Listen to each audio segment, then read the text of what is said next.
मुस्कान आपकी बाबा जन्मों के गम हर लेती है।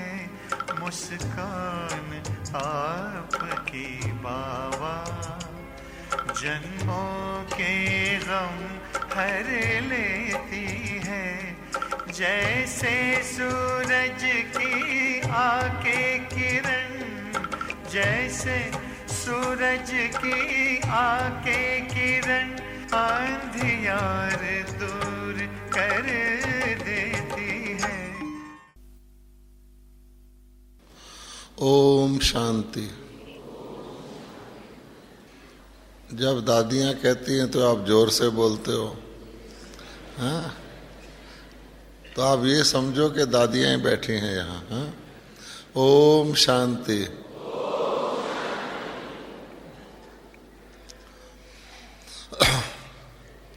आज बाबा के बहुत बहुत लाडले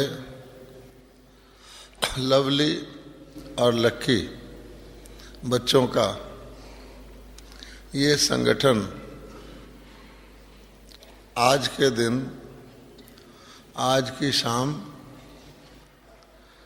कल पहले की तरह बल्कि अनेक अनगिनत बार के कल्प की तरह हुआ है। और इस विशाल बेहद के और डायमंड एज के डायमंड हॉल में हम कुछ घड़ियां भी बैठते हैं तो वो घड़ियां चाहे छोटी हैं, लेकिन कहा जाता है चाहे छोटी भी हो ये उम्र बड़ी होती है।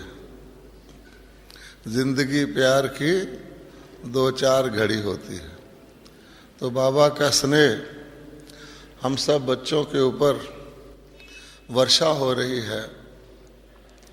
और ख़ास तौर पर बहुत दिन संगम के सभी दिन बहुत ही कल्याणकारी हैं, लेकिन उनके अंदर भी हमारे 2 दिन ऐसे हैं जो बहुत ही विशेष हैं।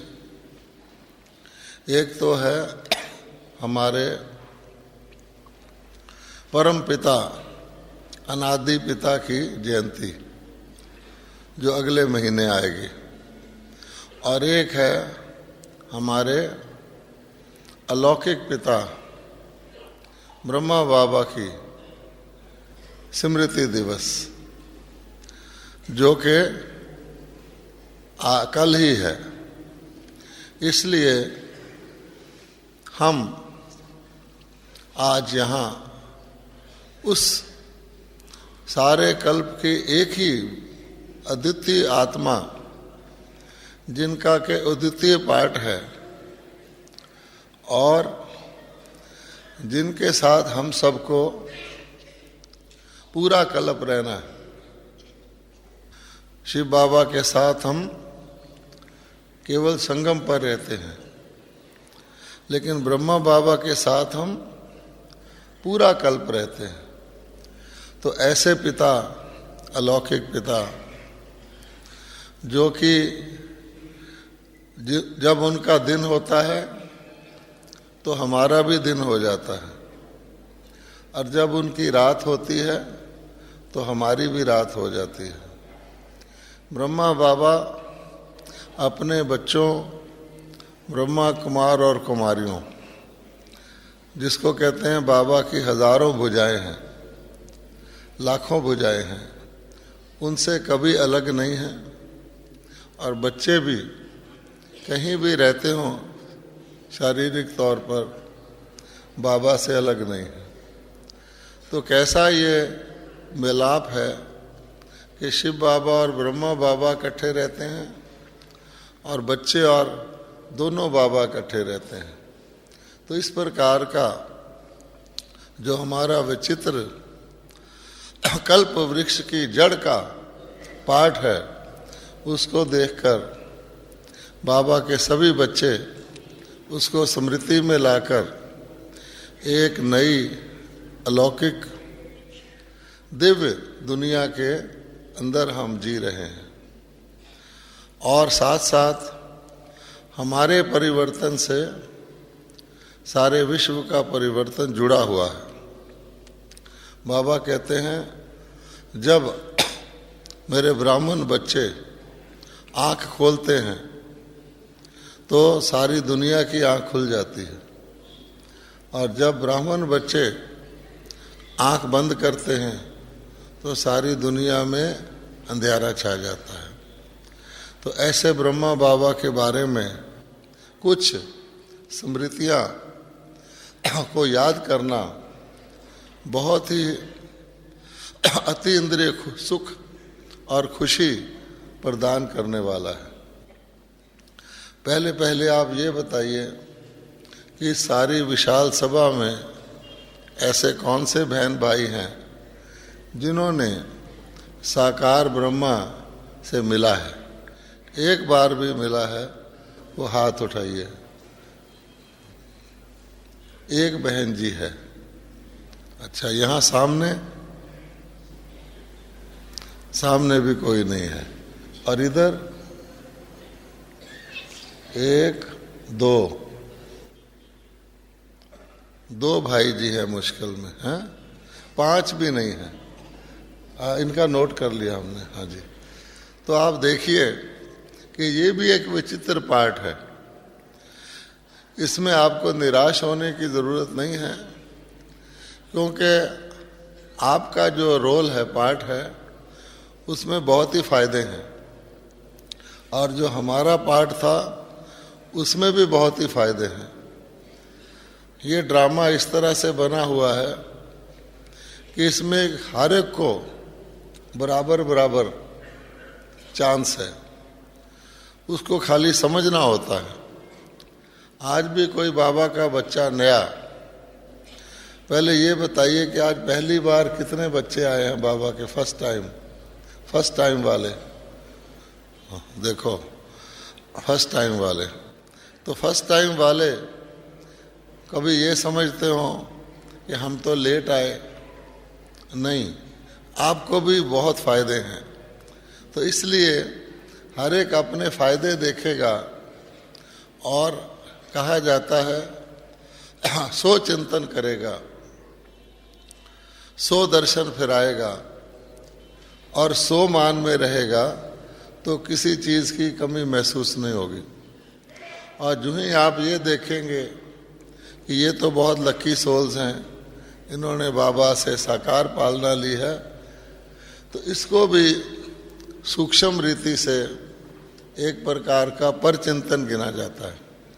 और आप जानते हैं परचिंतन से क्या होता है। इसलिए हर चीज़ में कल्याण है। अब मैं एक छोटी सी बात बता के फिर आगे चलता हूँ। बाबा कहते हैं बच्चों के जो मार्क्स हैं, नंबर हैं, वो उनके ब्राह्मण जीवन के जन्म से लेकर और ब्राह्मण जीवन के अंत तक के आधार पर गिने जाते हैं कि आपकी जीवन रेखा कैसी है, स्ट्रॉन्ग है, सीधी है, कटी हुई है, टूटी हुई है। तो जितना लंबा ब्राह्मण जीवन होगा उसमें उस आधार पे आपके नंबर गिने जाएंगे। और जितना छोटा ब्राह्मण जीवन अब है, एक तो आपको सारा ज्ञान प्रत्यक्ष है, पकी पकाई है, और अनेक बच्चे हैं, निश्चय होना बहुत आसान है।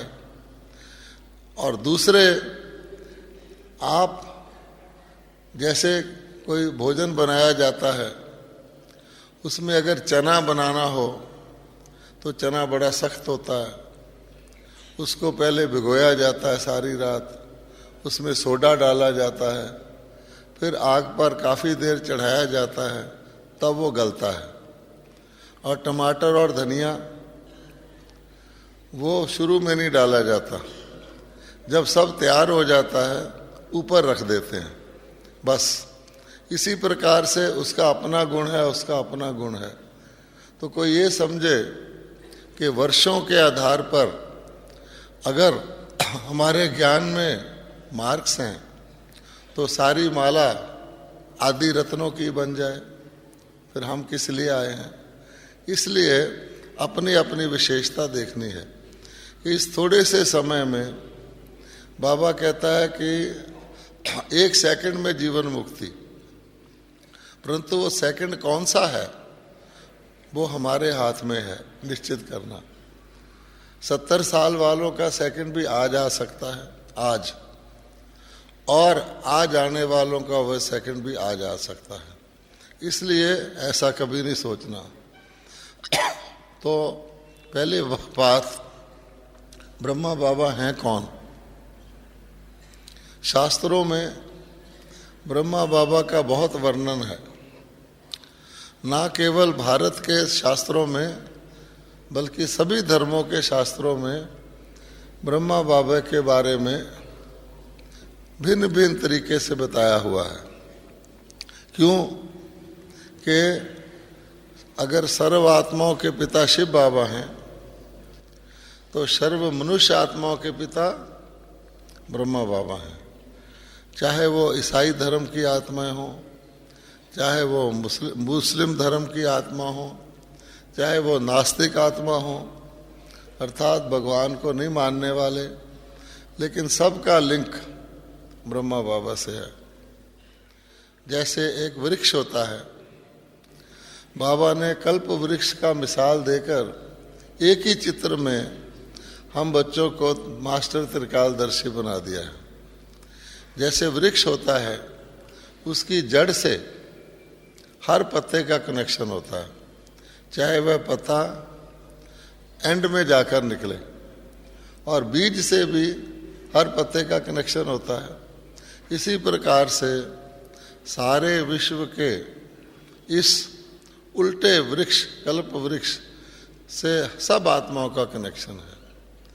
तो ब्रह्मा बाबा को ईसाई धर्म वाले एडम कह के याद करते हैं, मुस्लिम धर्म वाले आदम कह के याद करते हैं, बुद्ध धर्म वाले आदिनाथ आदिदेव कह के याद करते हैं, और भारतवासी ब्रह्मा कह के याद करते हैं।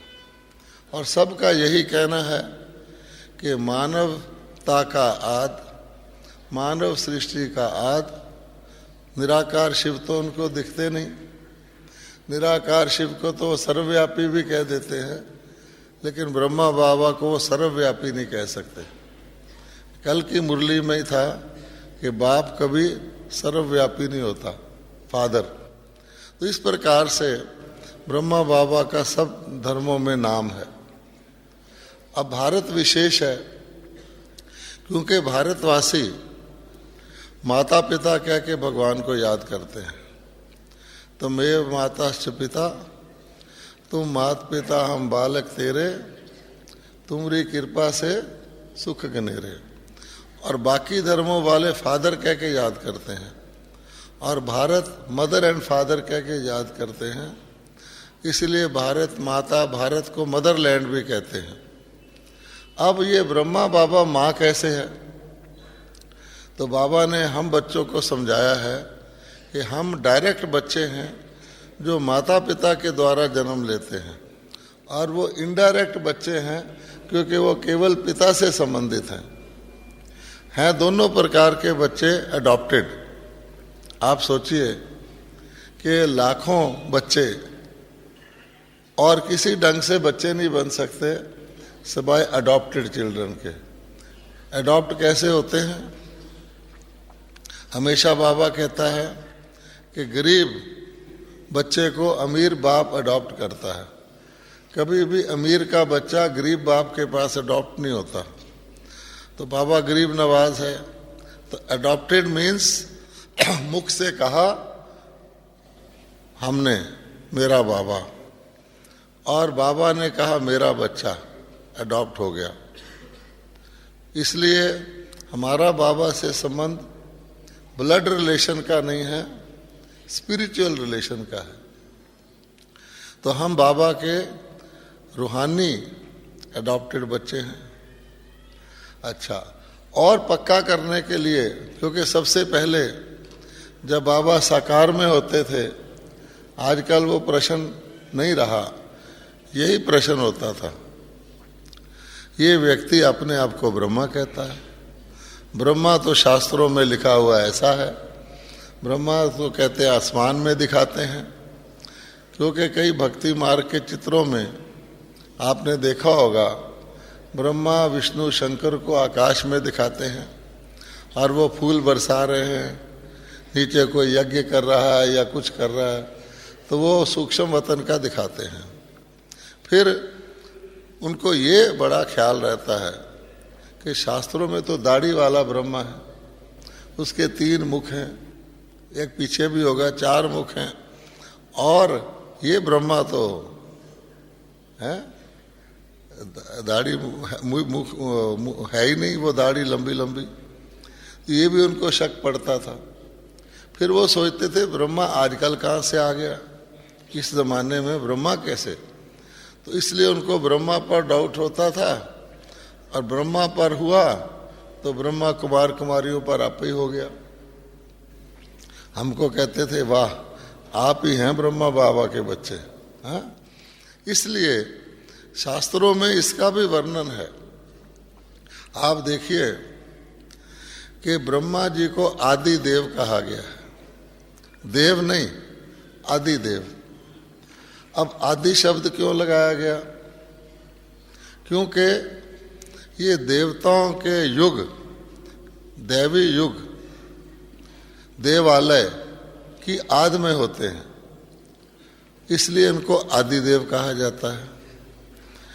कल की मुरली में भी था, आज की मुरली में भी था कि बाबा पतित दुनिया में आकर पतित को पावन करते हैं, पुरानी दुनिया में आकर पुरानी को नया बनाते हैं। ठीक है, रात्रि के समय आकर उसको दिन बनाते हैं, तो ज़रूर आदिकाल में हुए। और बहुत सारी डिटेल बाबा बताते हैं कि कोई व्यक्ति पुराने मकान में रहकर नया बनाता है या पुराने को पहले तोड़ देता है फिर नया बनाता है, तो पुराने में रहकर ट्रांसफ़र करता है।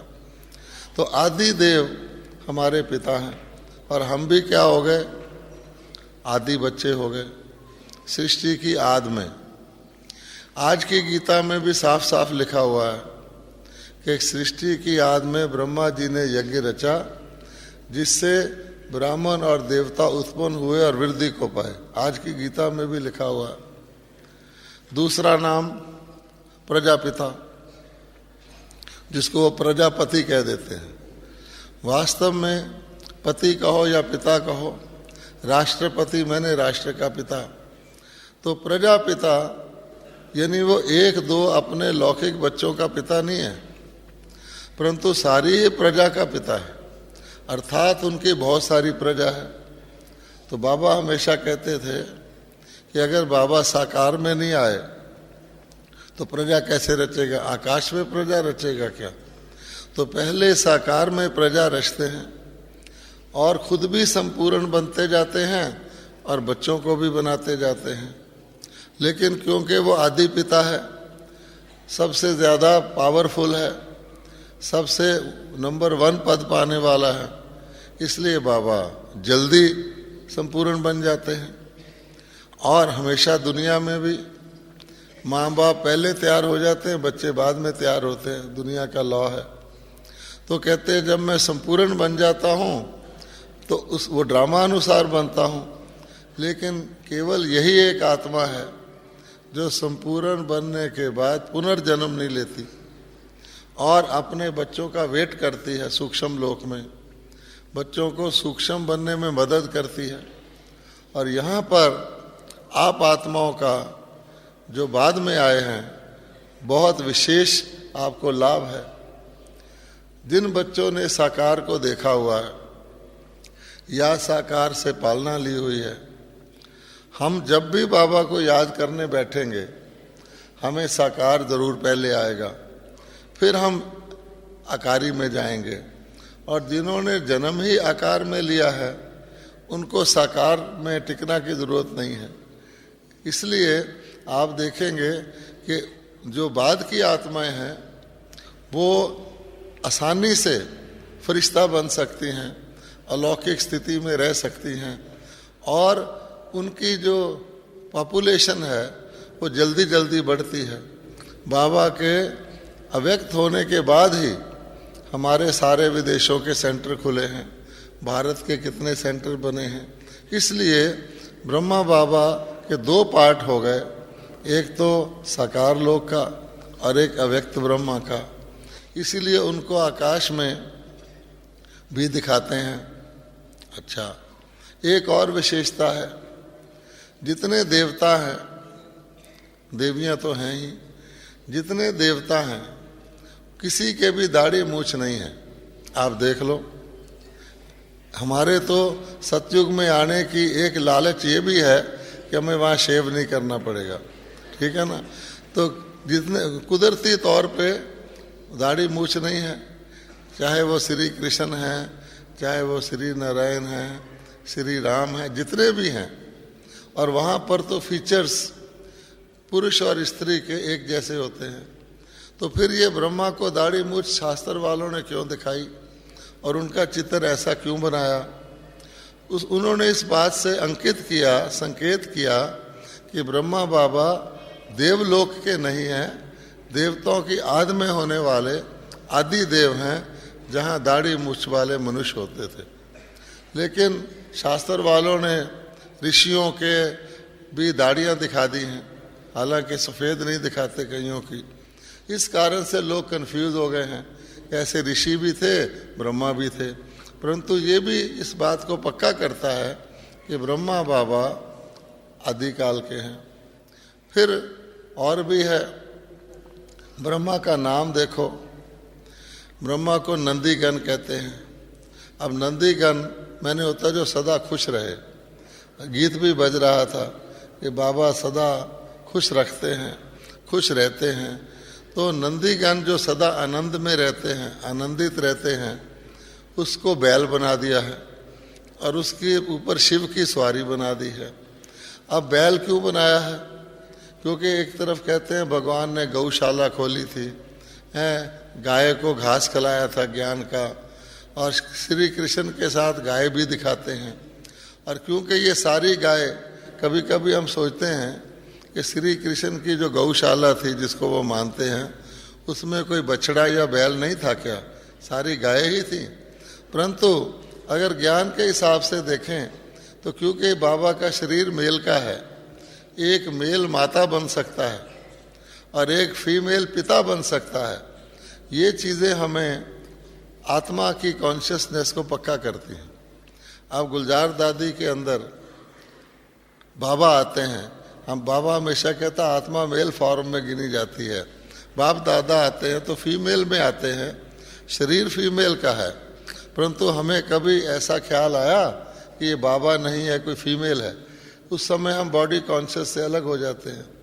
इसी प्रकार से ब्रह्मा बाबा माँ था, बड़ी माँ थी, तो इसलिए शरीर उसका मेल का था, क्योंकि ये सारा आध्यात्मिक खेल है।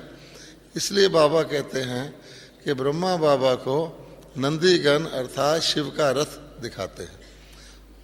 लेकिन बाबा कहता है कि क्या जिसको वो शंकर मानते हैं, कभी भी नंदीगण के ऊपर निराकार की सवारी तो दिखाते नहीं, लेकिन शंकर मानते हैं क्या सूक्ष्म लोक में बैल होता है?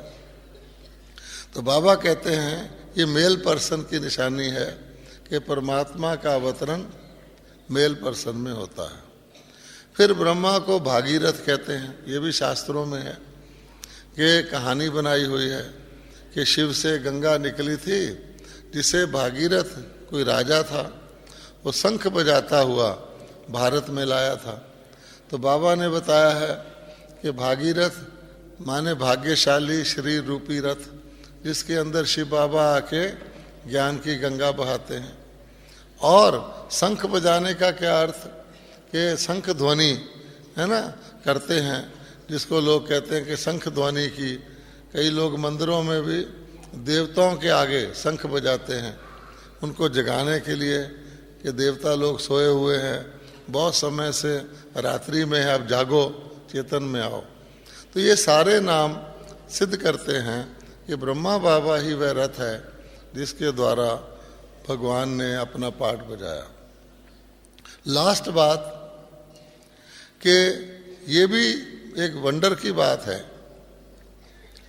कि परमात्मा दुनिया में आ जाए, परमात्मा खुद आ जाए, जिसको बहुत जन्मों से लोग याद करते हैं वो आ जाए और उसको बहुत थोड़े लोग उसका साथ दें।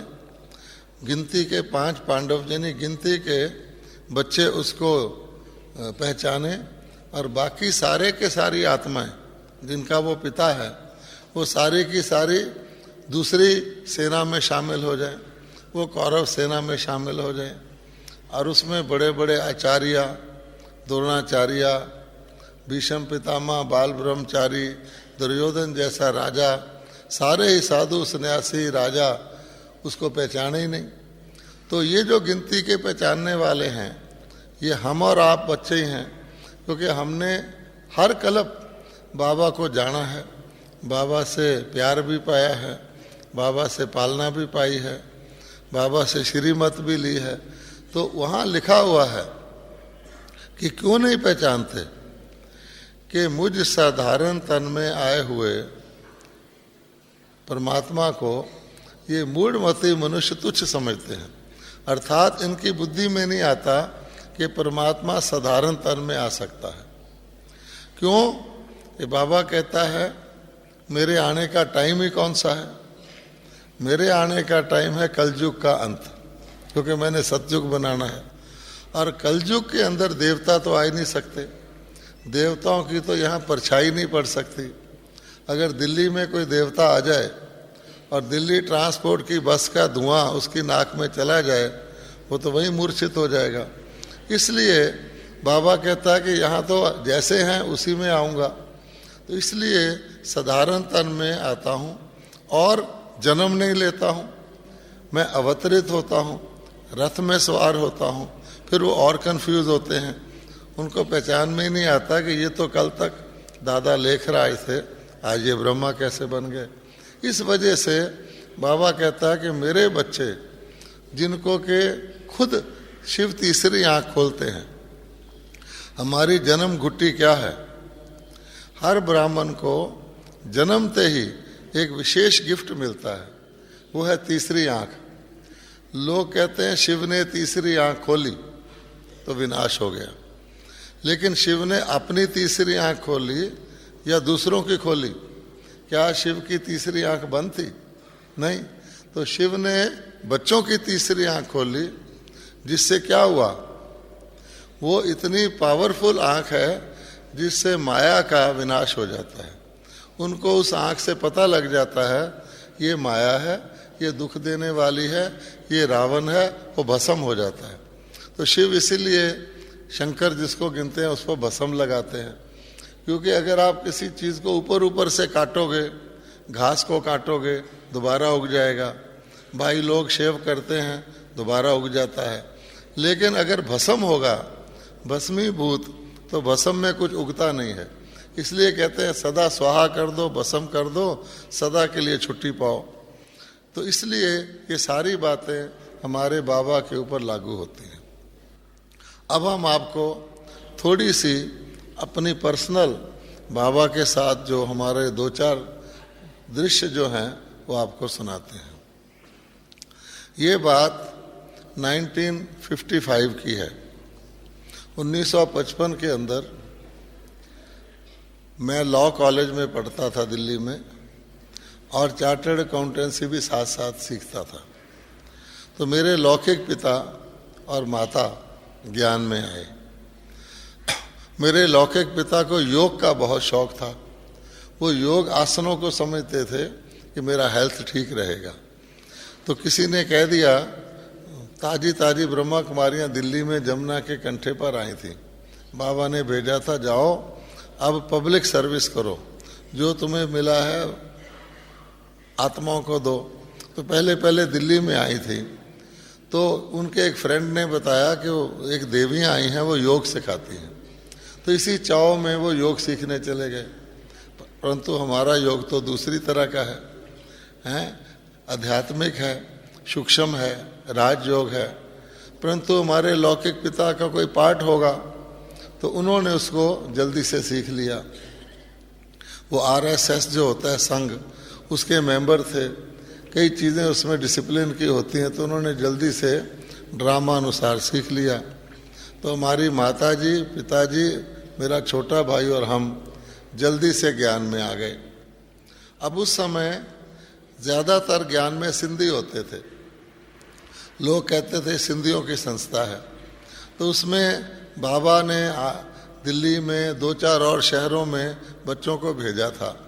तो जो परिवार इकट्ठे का इकट्ठा ज्ञान में आ जाए, और हमारे पिताजी की बैकग्राउंड आर्य समाज की थी, हमारी माताजी की राधा स्वामी की थी, गुरु की थी, तो जो आ जाए, मैं दोनों जगह जाया करता था। अच्छा, दोनों जगह टोली मिलती है, आपको पता है। तो इसलिए वो परिवार उस समय गिना जाता था कि नया परिवार, पंजाबी परिवार ज्ञान में आया है। तो उस स्थिति में हम मधुबन आए, परमिशन मिला बाबा मम्मा को फर्स्ट टाइम मिलने का। वो दृश्य क्या था कि सारा रास्ता दिल्ली से यहाँ तक हम ये सोचते रहे ब्रह्मा बाबा कैसा होगा, बाबा में भगवान आता है, भगवान का रथ है। तो बड़ी अंदर में उत्सुकता थी कि देखें तो सही वो बाबा कौन है, कैसा लगता है। तो हम इसी सोच में, इसी जैसे होता है कि एक प्रकार की अजीबोगरीब घटना की इंतज़ार में हम माउंट आबू आ गए। तो उस समय ये जो पांडव भवन है ये नहीं था, एक दूसरा पांडव भवन था जो गवर्नमेंट ने बाद में ले लिया था, राजस्थान ने, तो हमने अपना लिया, उसको सर्किट हाउस कहते हैं आजकल। उसमें उसके साथ ही एक और भवन था, या जो थोड़े से बच्चे आते थे, ठहरते थे। आखिर वो घड़ी आई कि हमें बाबा से मिलने का बिठा दिया गया। हॉल छोटा सा था, उसमें बैठ गए। तो वहाँ जितनी बहनें थीं वो बाल बखेर कर, सफ़ेद कपड़े पहनकर खुली खुली घूमती थीं। उसमें बाबा के बच्चे ही रहते थे। तो फर्स्ट टाइम हमें बड़ा विचित्र लगा, ये कौन सा लोक है, सफ़ेद कपड़े वाली बहनें हैं, ऐसे खुले बाल बखेर कर जैसे कोई ऋषि होते हैं घूम रही हैं। खैर, एक पार्टीशन होता था लकड़ी का, जिसके साइड से बाबा आते थे, मम्मा आते थे। तो थोड़ी देर के बाद जब हम बैठे थे तो लकड़ी की खड़ाओं बाबा पहनते थे, तो लकड़ी की खड़ाओं की आवाज़ आई। तो हमने साइड में देखा कि पार्टीशन में बाबा के पैर दिखाई दिए, फिर मम्मा के दिखाई दिए। हमारे दिल की धड़कन तेज हो गई कि अब देखेंगे बाबा कैसे हैं। तो बाबा बहुत ही धीरे धीरे रॉयल ढंग से आकर बाबा अपनी आसन पर बैठ गए और मम्मा अपनी आसन पर बैठ गई। तो हमने देखा कि बाबा का कितना लंबे तो बाबा थे ही और आयु भी बहुत थी, लेकिन कितना चमकदार चेहरा था, कितनी चमकदार आंखें थी, जैसे उनका शरीर कोई तांबे जैसा होता है, बहुत अट्रैक्टिव था। तो बाबा बैठ गए। मम्मा की तरफ देखा, मम्मा का तो सारा शारीरिक परिवर्तन ही हो गया था। कहाँ एक कुमारी, कहाँ उसका माँ का रूप। और मम्मा की आंखें आज आप चित्र में भी देखेंगे तो बहुत प्रभावशाली हैं, और मम्मा की आंख हमेशा दिखती सामने को है, गौर से देखो तो लगेगा ऊपर लगन लगी हुई है। अब हमारे लिए ये हो गया, बाबा को पहले देखें, मम्मा को देखें। तो हम बारी बारी देख रहे थे, क्योंकि क्या करें, दोनों ही बहुत अट्रैक्टिव थे। तो जैसे मैं ऐसे ऐसे कर रहा था तो मम्मा वहाँ से मुस्कुराई स्टेज से कि ये क्या कर रहा है। मुझे ये पता नहीं था मेरे माता पिता और भाई क्या कर रहे हैं। खैर, फिर मिलने का टाइम आया। जब मिलने का टाइम आया तो हम बाबा की गोद में गए। तो बाबा की गोद में जाते ही ऐसे लगा कि हमारा वजन नहीं है, शरीर नहीं है, सिर्फ एक आत्मा गुमसुम, जैसे कोई बहुत ही सुख में कोई रुई का बना हुआ हो, वो बाबा की गोद में लेटा हुआ, जिसको कहते हैं बॉडीलेस, बिल्कुल ऐसा हो गया। फिर हम मम्मा की गोद में गए तो बहुत ही ऐसे जी करे उठे ही ना, ऐसा लगे, पर सबको मिलना होता है। तो जब हमारी टाइम पूरा हो गया तो पीठ में थपकी देते थे, मम्मा बाबा कि अब उठने का टाइम हो गया है। तो हमारी पीठ में थपकी दिया तो मैं उठा, लेकिन फिर मैं जोर से दोबारा मम्मा की गोद में चला गया क्योंकि बहुत सुख महसूस हो रहा था। ये थी हमारी प्रथम मुलाकात। उसके बाद उन दिनों में ऐसा होता था कि क्लास होता था जिसमें बाबा ऑफिशियल तौर पे मुरली चलाते थे। क्लास के बाद एक साइड का कमरा था जिसको चैम्बर बोलते थे, जिसमें फिर बच्चे बाबा के आसपास बैठ जाते थे। तो ब्रह्मा बाबा, मुरली तो शिव बाबा और मिक्स चलाते थे दोनों बाबा, फिर वो मुरली के ऊपर ब्रह्मा बाबा कुछ शिक्षा देते थे। आज बाबा ने ऐसे कहा, आज ऐसे कहा, हम पूछते भी थे, तो उसको चैम्बर कहते थे। तो चैम्बर के बाद फिर जो नए परिवार आए या कोई आए हैं, बाबा उनसे मिलते थे। तो जब हमारे परिवार से मिले तो मेरे पिताजी बहुत ज्ञान में बहुत उमंग में थे। उनको इतना उमंग उत्साह रहता था कि दिल्ली शहर में कहीं चले जाएं, बस में जाएंगे तो बस में पर्चा बांटेंगे, दुकान पे जाएंगे तो किसी को वो छोड़ते नहीं थे। शायद उनका ही वर्षा मुझे मिला हुआ है। कभी कभी मैं कहता हूँ कि औरों के तो अलौकिक और परलौकिक का है, मुझे लौकिक अलौकिक परलौकिक, जैसे निर्मल शांता दादी को है, तीनों वर्षे मिले हुए हैं। तो उन्होंने बाबा को कहा कि बाबा अब मैंने समझ लिया, मैं ये दुनिया छोड़ना चाहता हूँ, अब मैं सिर्फ आपकी सेवा करना चाहता हूँ। अच्छा, मेरे से बाबा ने पूछा। मैंने कहा जी मेरा लॉ का 2nd ईयर है और चार्टर्ड अकाउंटेंसी का 3rd ईयर है, 1 साल में ये पूरा हो जाएगा। मेरे छोटे भाई से पूछा तो उसने कहा जी मैं 11वीं क्लास में पढ़ता हूँ। तो मेरी माता से पूछा तो उन्होंने कहा जी कि हम दिल्ली में, हमारे घर में दूसरा सेंटर दिल्ली का बना है, तो मैं वहाँ रहती हूँ बहनों के साथ। तो पिताजी को बाबा ने राय दी कि आप, क्योंकि परिवार है, जिम्मेवारी है, आप प्रवृत्ति मार्ग में रहो, आपको अपना काम नहीं छोड़ना है। मुझे राय दी कि तुमको 1 साल है उसको पूरा कर लो पढ़ाई को, और मेरे छोटे भाई को राय दी कि तुम पढ़ाई छोड़ दो और सरेंडर हो जाओ। अब आपको अजीब लगेगा कि एक आत्मा जोर से कह रही है मैंने सरेंडर होना, उसको कह रहे हैं नहीं, और दूसरी को कह रही है कि तुम जो है पढ़ाई कर लो पूरी, और तीसरी को कह रही है कि तुम छोड़ दो, वो 11वीं क्लास में पढ़ता है। बाबा का कहना है ठीक है, ज़रूर कल्याण है। तो बाद में हमने क्या देखा कि मेरा छोटा भाई उसके बाद केवल 2 वर्ष जिया, उसकी आयु कम थी, और उस 2 वर्ष में उसने कई काम, बहुत आवश्यक काम किए यज्ञ के। अगर वो पढ़ता रहता तो नहीं करता। पहली बात कि बाबा ने दिल्ली में कहा था, एक बारी बाबा फर्स्ट टाइम आए तो हमारा सेंटर जो मेन था वो 3rd फ्लोर पर था, किराएदार भी रहते थे, और उसकी भी छत पर बाबा का क्लास हुआ, और लिफ्ट विफ्ट तो होता नहीं था, और नीचे किराएदार रहते थे। तो बाबा ने कहा बच्चे आप लोग देखो किसको लाए हो, और गर्भ जेल में बिठा दिया है, अगली बारी बाबा को बुलाना है तो इंडिपेंडेंट मकान में बुलाना। तो उसी प्रकार से हमारा छोटा भाई दिल्ली में साइकिल पर जाकर, एक नया एरिया था रजौरी गार्डन, जहाँ नए नए मकान बने थे, लंबी स्टोरी नहीं बताता, मतलब उसने वो मकान ढूंढा। उस समय प्रदर्शनियाँ होती थी और तरह की। बाबा के बच्चा नारायण ज्वेलरी का बिजनेस करते थे, उनसे थोड़ी ज्वेलरी मंगाकर, आर्टिफिशियल ज्वेलरी, तो स्टॉल ले लेते थे, और उसमें हम झाड़ गोला रख के सेवा किया करते थे। उस भाई ने क्योंकि स्कूल छोड़ दिया था, वो भी किया। आखिर 2 वर्ष बाद उसका शरीर छूट गया। और मेरे लिए बाबा को पता होगा कि इसने कुछ समय और शरीर में रहना है, इसलिए मुझे कहा कि तुम ये पढ़ाई पढ़ लो। अच्छा, ये हुई ये बात। अच्छा, इसके पश्चात जैसे एक लौकिक बाप होता है, उसको बहुत अपने बच्चों का, सारा दिन बच्चों का ही ख्याल रहता है। वैसे तो ब्रह्मा बाबा कहते थे मैं तो आपको ज्ञान देने आया हूँ, पतित से पावन बनाने आया हूँ, मेरा कोई आपके लौकिक धंधे आदि से कोई संबंध नहीं है। जैसे लोग गुरुओं से पूछते हैं मैं बिजनेस कर लूं, मैं विदेश जाया हूं, नहीं है।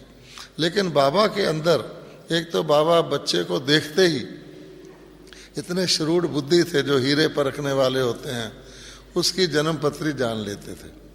और दूसरे बाबा उसको राय भी देते थे। और ये बाबा का वायदा है कि अगर जिंदगी में, ब्राह्मण जीवन में केवल एक बार कोई बाबा का बच्चा बाबा की श्रीमत मान लेता है, एक बार, तो बाबा सारी लाइफ उसकी मदद करने को बंधा हुआ है। ये मैंने अनुभव किया। तो जब मैंने चार्टर्ड अकाउंटेंसी पास कर लिया, तो मैंने, चार्टर्ड अकाउंटेंट लोग आमतौर पे अपना दफ्तर खोलते हैं, तो मैंने दिल्ली के बहुत अच्छे एरिया में ऑफिस खोला। उम्र मेरी 20 साल। तो छोटे वकील को लोग कम केस देते हैं, फिर भी मेरे पिताजी की वाकफियत थी तो कुछ केस मिले। तो मैं उन दिनों मधुबन आ गया। तो फर्स्ट बात बाबा ने मेरे से पूछी, तुम आपने इम्तिहान पास कर लिया? मैंने कहा कर लिया। क्या करते हो? तो मैंने बड़ी फ़ख्र से, जैसे यंग लोगों का यंग ब्लड होता है, अपनी अकल से सोचते हैं मैंने बड़ा अच्छा किया। मैंने कहा बाबा, मैंने दिल्ली में सदर बाज़ार में ऑफिस खोला है, बहुत अच्छा बिजनेस एरिया है। बाबा मुस्कराए और मुझे कहा नज़दीक आओ। तो मैं नज़दीक तो था ही, और नज़दीक चला गया। बोले देखो, बाबा कभी शहर में जाता है? तुमको क्या चाहिए, 2 रोटी? तुम काहे को ये प्रैक्टिस करके झूठ सच बोलने का काम शुरू किया है? क्योंकि अकाउंट्स वालों को झूठ अकाउंट बदलने पड़ते हैं। आप जाके कोई सरकारी नौकरी कर लो बस। अच्छा, बाबा ने कहा, हमने माना, क्योंकि नेचुरली ड्रामा ऐसा था। तो बाद में दिल्ली जाके हमने कभी दोबारा अपने ऑफिस में नहीं गए। अपने भाई को कहा सब किताबें समेट दो। और पहली नौकरी, जीवन में पहली बार अखबार पढ़ा, नौकरियां कहाँ लिखी होती हैं, और उसमें जो पहली चार्टर्ड अकाउंटेंट की नौकरी का विज्ञापन दिखा, उसमें हाथ से लिख के अर्जी भेज दी। और वहाँ हमें, क्योंकि पीछे बाबा की शक्ति थी, बिल्कुल विचित्र हालात में वो जॉब मिल गया। उसकी डिटेल बड़ी इंटरेस्टिंग है, लेकिन टाइम थोड़ा है, इसलिए समझो बाबा ने हमें सर्विस दिलवाई। ऐसे करके तो आप देखेंगे कि भारत में रस्म है कि जो व्यक्ति गुरु उसको कोई धंधा करता है या जॉब करता है, तो अपनी पहली तनख्वाह वो अपने गुरु को भेज देता है। तो मैंने भी उसी अनुसार, जो मुझे पहली तनख्वाह मिली नौकरी से, वो मैंने ड्राफ्ट बना के रजिस्ट्री करा के बाबा को भेज दी। अच्छा, तो बाबा ने क्या किया, वो रजिस्ट्री करा के वापस कर दी। अब देखो, दुनिया में कोई ऐसा गुरु तो नहीं होता जो आपके वापस कर दे। गुरु तो कहते हैं और दे दो कुछ। वापस कर दी और चिट्ठी लिखी। जैसे निर्वैर जी सुबह आपको बता रहे थे कि छोटा सा कागज़, मोटी मोटी 3B की पेंसिल, 8 अक्षर उसमें होते थे। हमारे लिए, क्योंकि बाबा सार में लिखते थे, हमारे लिए वो गोल्डन होता था। चिट्ठी लिख दी कि बच्चे तुमको किसने कहा है तुम पैसा भेजो, बाबा के बच्चे और बाबा में कोई फ़र्क थोड़ी है, अपने पास ही रखो, सेवा में लगाओ। उन दिनों मुरलियाँ आया करती थीं कि बाबा की मर्जी है, जिसका सफल कराए, जिसका ना कराए। बाबा तो जौहरी है, बाबा बहुत श्रूड बिजनेसमैन है, जिसका लेगा उसका पदम गुना करके देना पड़ेगा, आदि आदि। तो मैंने फिर वापस किया, एक चिट्ठी लिखी। मैंने कहा आपने कहा था कि आप ये जो नौकरी करो, मैंने करी, और ये तो ईमानदारी का पैसा है, इसमें कोई झूठ सच का अकाउंट की बात नहीं है। और मैंने इसीलिए भेजा कि आप नहीं चाहते कि आप मेरा सफल करें, क्योंकि मुरली का ही पॉइंट अपने बाप को लिख दिया। अच्छा, इसलिए आप इसको स्वीकार करें। तो बाबा ने रख लिया। फिर लेटर लिखा कि अच्छा, इस बार बाबा ने रख लिया है, आगे से नहीं भेजना। अब आप सोचो, एक 20 साल के यंग बॉय को अगर इस तरह का अनुभव होगा, तो वो बेचारे के अंदर क्या असर पड़ेगा कि ऐसा भी कोई हो सकता है, हैं? ऐसी भी संस्था हो सकती है जिसको पैसे का वैल्यू नहीं है, इस तरह से लेने की इच्छा नहीं है। अच्छा, फिर बाबा की श्रीमत से मैं वहाँ पर अपनी जगह मेरी जहाँ जॉब थी सेंटर चलाता था। बाबा को भी बहुत प्रेम था। पहले पहले टेप निकला, मोटा टेप होता था बड़ा स्पूल वाला, तो बाबा ने मुझे कहा आप टेप ले लो, और उसका लकड़ी की प्लाईवुड की बॉक्स में उसका स्पूल आता था मुरलियों का। तो आसपास पंजाब के शहरों में लुधियाना या कहीं वो जाके टेप बजाना है ताकि बच्चों को डायरेक्ट बाबा के महावाक्य सुन सकें। अच्छा, फिर कुछ पैसा जो मेरा बचता था तो मैं ये जो कंपनियां होती हैं उसमें इन्वेस्ट कर देता था। बाबा को बता देता था कि बाबा ये पैसा मैंने वहाँ रखा हुआ है क्योंकि एक्स्ट्रा है, आपने लेना नहीं। तो एक कंपनी उन दिनों निकली थी बहुत बड़ी, जिसका नाम था जयंती शिपिंग कंपनी। बहुत बड़ी थी। किसी बिजनेसमैन ने नेहरू जी को प्रपोजल दिया था कि भारत में अनाज आता है अमेरिका से, और अनाज के जहाज़ में बहुत खर्चा आता है शिपिंग का, तो क्यों नहीं हम जापान से इंस्टॉलमेंट पर जहाज़ खरीद लें, वो बच जाएगा। आइडिया बहुत अच्छा था। उसमें मैंने कुछ पैसे रख दिए थे। अच्छा, जो मेरा ब्रोकर था उसने 2-3 साल बाद मुझे बता दिया ये कंपनी फेल होने वाली है, तो मैंने पैसे निकाल लिए थे। तो कहने का भाव ये, जब मैं कंपनी के फेल होने का आया तो जब मैं नेक्स्ट टाइम मधुबन आया, पहला सवाल बाबा ने पूछा, जैसे एक बाप पूछता है, बच्चे तुम्हारे पैसे उस जयंती कंपनी में थे ना, उसका क्या हुआ? मैंने कहा बाबा वो मैंने निकाल लिए थे क्योंकि मुझे पहले पता लग गया था। इतना बाबा को दर्द था बच्चों का, आप सोच सकते हैं। अभी मेरा टाइम तो होता जा रहा है, एक घटना और सुना देता हूँ। बाबा का बच्चों से इतना प्यार था कि आपको फील होता था कि अलौकिक बच्चा और लौकिक बच्चा में बाबा अलौकिक बच्चों का कितना स्नेह देता है। तो बीच बीच में हम जब मधुबन आते थे तो एक बहुत इंटरेस्टिंग हमारी आइटम होती थी। वो ये थी कि दोपहर के भोजन के बाद ये जो बाबा का कमरा आप ऊपर देखते हैं, जिसको बाबा ने एक धाम बताया है, उसी में बाबा आधा कमरा होता था, अभी डबल हो गया है। आधे में फ्रूट रखा जाता था जो बाबा खुद छांट कर पका हुआ फ्रूट देते थे बांटने के लिए। अभी उसको मेडिटेशन के लिए खोल दिया है। छोटे से कमरे में अभी भी बाबा की गद्दी लगी हुई है, बाबा का खाट लगा हुआ है, उसी गद्दी पर बाबा बैठ के हमसे मिलते थे। तो भोजन के बाद बाबा 5-4 बच्चों को बुला लेते थे और हमारे साथ खेल खेलते थे। अच्छा, उसमें कभी कभी बाबा का लौकिक बच्चा नारायण भाई भी आ जाता था। उसका बाबा से स्नेह तो है ही, अभी भी आता है।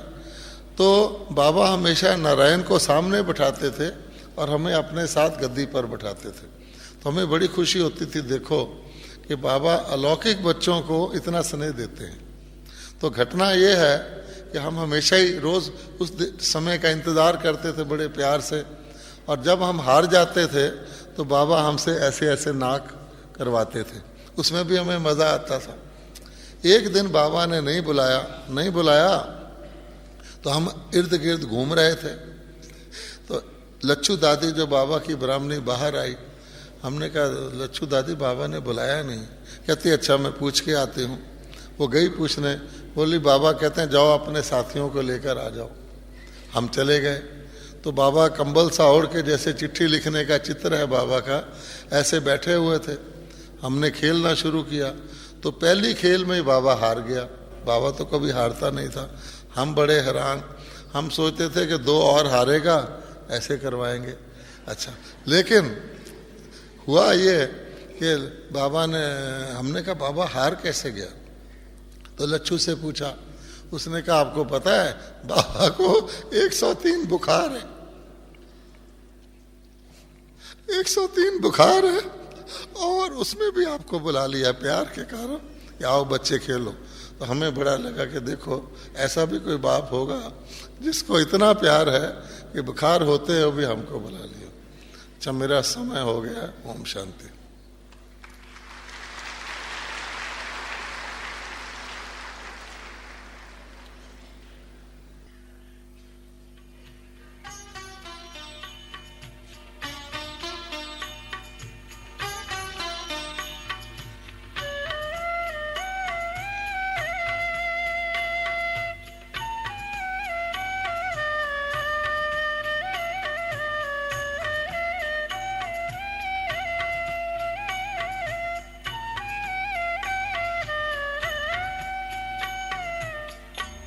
मधुबन में बाबा तेरी याद आए, मधुबन में बाबा तेरी याद आए। मन के गगन में सबके नयन में, मन के गगन में सबके नयन में तुम हो छाए, तुम ही हो समाए। मधुबन में बाबा तेरी याद आए, मधुबन में बाबा तेरी याद आए।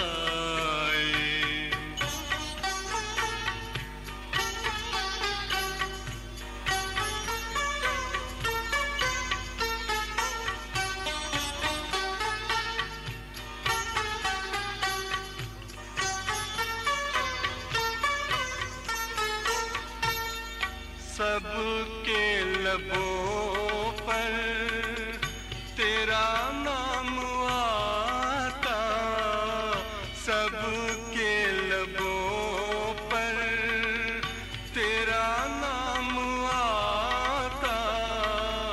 हर मन मगन हो तेरे गुण है गाता, हर मन मगन हो तेरे गुण है गाता।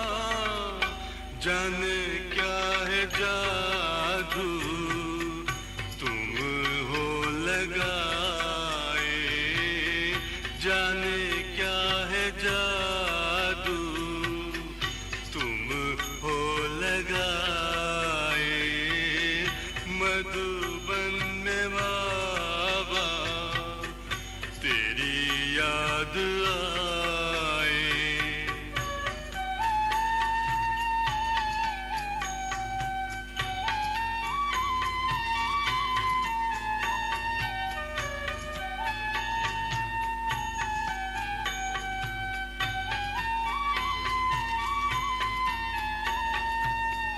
सुना जैसे बाबा आबू में आए, सुना जैसे बाबा आबू में आए।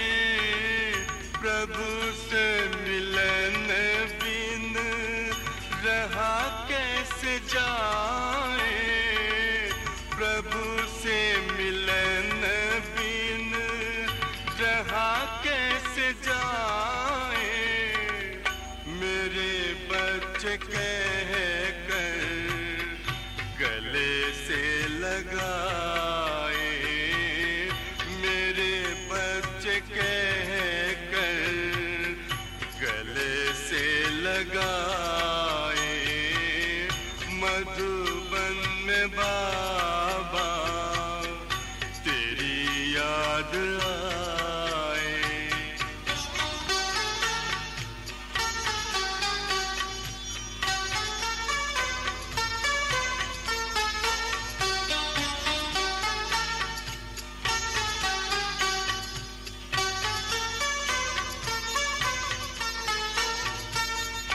आँखों में सबके हैं आशा की ज्योति, आँखों में सबके हैं आशा की ज्योति। मन में छलकते हैं खुशियों के मोती, मन में छलकते हैं खुशियों के मोती। अलौकिक नजारा सुनाया न जाए, अलौकिक नजारा सुनाया न जाए।